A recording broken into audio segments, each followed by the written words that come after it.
नमस्कार दोस्तों, झूले सलाम सत श्री अकाल। आप सभी का स्वागत है मेरे YouTube channel the explorer world पे। तो दोस्तों आज होगा हर घर तिरंगा अभियान। तो दोस्तों हर घर तिरंगा अभियान का मतलब ये है कि हर घर पूरे देश में, हमारे पूरे भारत में, हर घर में, हर सिटी में, हर जगह सार्वजनिक जगह में तिरंगा फहराया जाएगा, तिरंगा लगाया जाएगा। तो आज सेम हमारे घर में भी तिरंगा लगेगा। और तो दोस्तों ये साल हमेशा याद रहे, इसीलिए हर घर तिरंगा अभियान चलाया जा रहा है भारत सरकार द्वारा। तो आज़ादी के इस उपलक्ष्य पर यह अभियान बहुत ही खास है।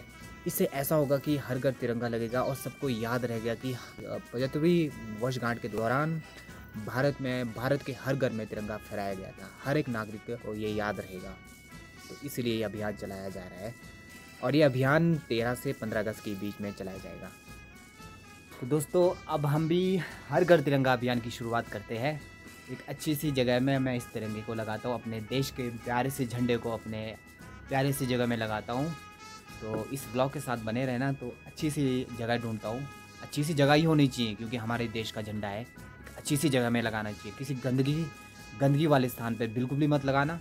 और एक और बात कहना चाहता हूँ, जब हम ये तिरंगे को लहराते हैं, जब हम इस तिरंगे को लगाते हैं, तो जी हाँ दोस्तों, राष्ट्रीय ध्वज फहराते समय उसके रंग करम का विशेष ध्यान रखें। केसरिया रंग सबसे ऊपर होना चाहिए और हमारा राष्ट्रीय ध्वज बिल्कुल भी फटा हुआ नहीं होना चाहिए। और झंडा लगाते समय, तिरंगा फहराते समय कोई अन्य झंडा नहीं होना चाहिए। कोई अन्य झंडा, किसी भी देश का झंडा या फिर किसी भी प्रकार का कोई अन्य झंडा इसके समान नहीं लगा होना चाहिए।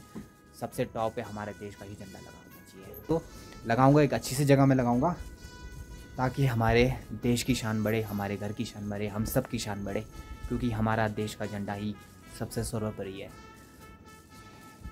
जब भी हम झंडा लगाते हैं, तिरंगा फहराते हैं, राष्ट्रीय ध्वज लगाते हैं, बहुत ही मजबूत तरीके से लगाना होता है और बिल्कुल सीधा होना चाहिए, झुका हुआ नहीं होना चाहिए। और ना ही हमारा राष्ट्रीय ध्वज फटा हुआ होना चाहिए, ना ही झुका होना चाहिए, ना ही फटा हुआ होना चाहिए, ना ही आसपास बिल्कुल साथ में ही कोई अन्य झंडा होना चाहिए। बिल्कुल भी नहीं होना चाहिए किसी प्रकार का, किसी भी अन्य पार्टियों का या फिर किसी भी अन्य राष्ट्र का या फिर किसी भी अन्य देश का झंडा नहीं होना चाहिए। बस एक भारत का तिरंगा झंडा ही होना चाहिए जो कि ऐसे लहराते रहे बस शांति से। अब इसको अच्छे से लगाऊंगा, राष्ट्रीय ध्वज को बहुत ही अच्छे से लगाऊंगा, बिल्कुल अच्छी तरीके से फिट करूंगा।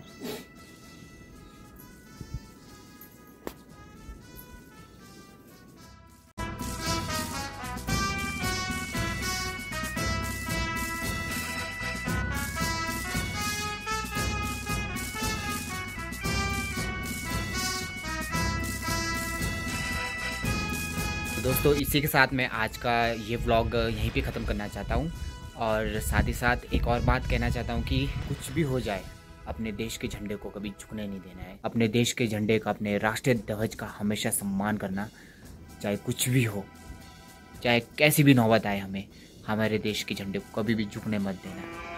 और दोस्तों एडवांस में आपको स्वतंत्रता दिवस की बहुत बहुत शुभकामनाएँ। और अब हम आपको मिलेंगे कल है स्वतंत्रता दिवस और बहुत ही धूमधाम से हम स्वतंत्रता दिवस मनाएंगे। तब तक के लिए बाय बाय, जय हिंद, जय भारत।